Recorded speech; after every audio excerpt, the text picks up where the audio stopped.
Good day, everyone! I am Barbie Flores, a Bachelor of Elementary Education student.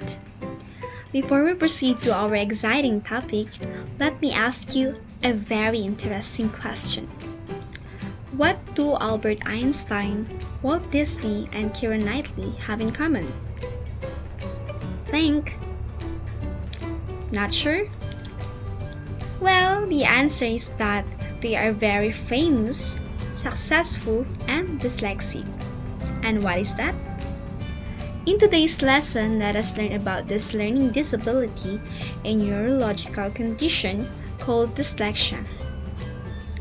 By the end of this video, you will be able to define dyslexia, identify the signs of dyslexia, understand its possible causes, and learn teaching strategies that can help students with dyslexia.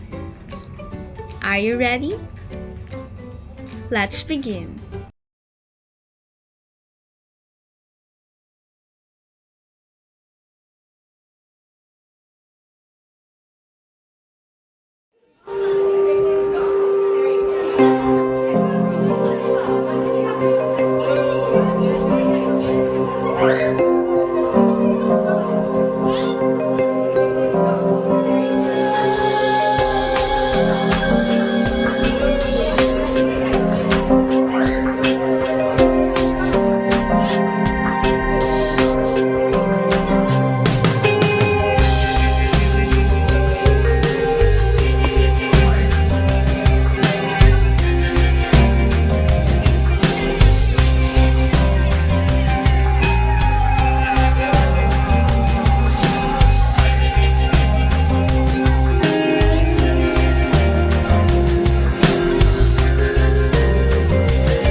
So, what is dyslexia?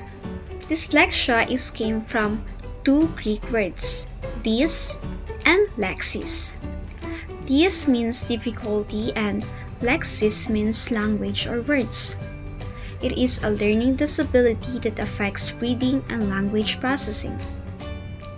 Students with dyslexia may experience difficulty in reading words correctly, recognizing letters and sounds, spelling words, and understanding written text.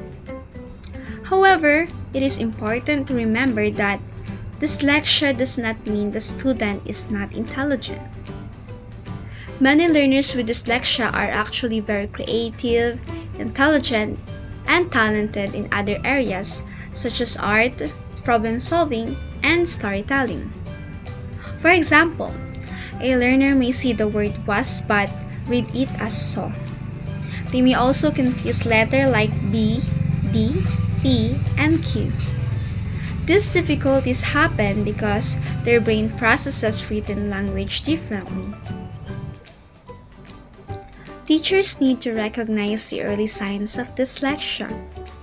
Some common signs include difficulty learning the alphabet, slow or inaccurate reading, mixing up letters like B and D, difficulty spelling words, and trouble remembering sequences, such as days of the week or months of the year.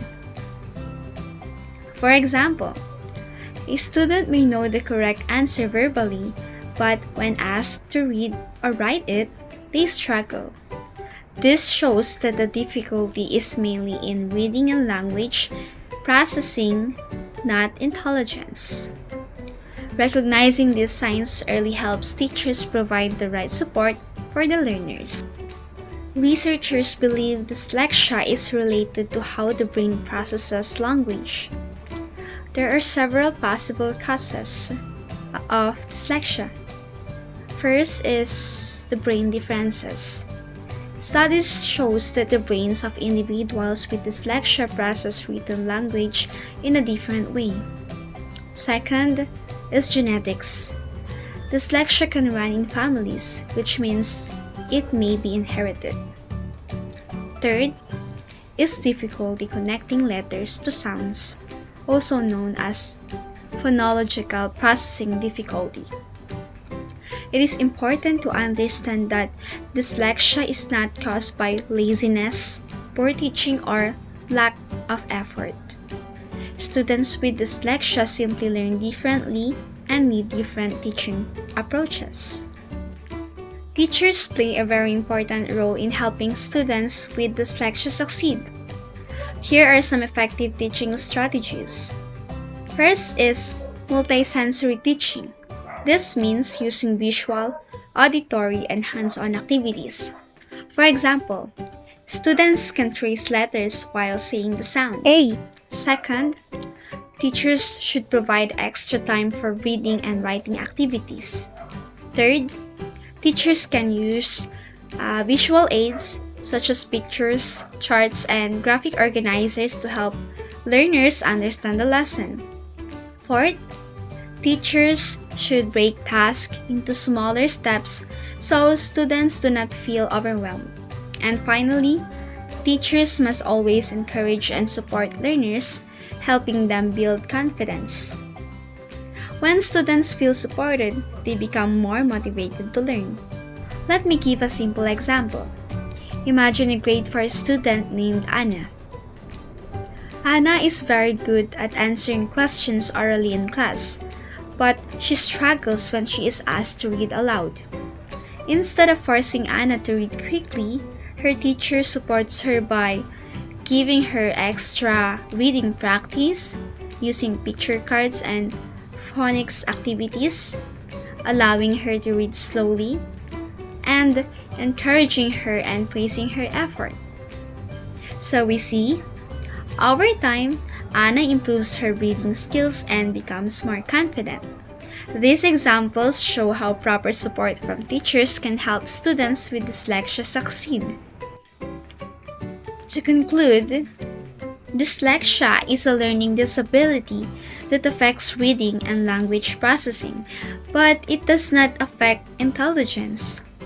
As future teachers, we must understand that every learner is unique.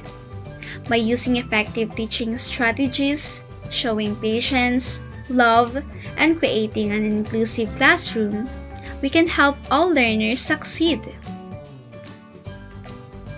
Remember, next time if you see a student or a person that is struggling with reading or writing, make sure to understand their situation and help them to realize that it's absolutely okay to be that way. Don't tease or bully them, because you never know, you might be looked at tomorrow's Einstein or Da Vinci or Whoopi Goldberg, or even better, their unique self that has the power to change the world. Thank you for watching, and I hope we've learned something amazing. God bless, and goodbye.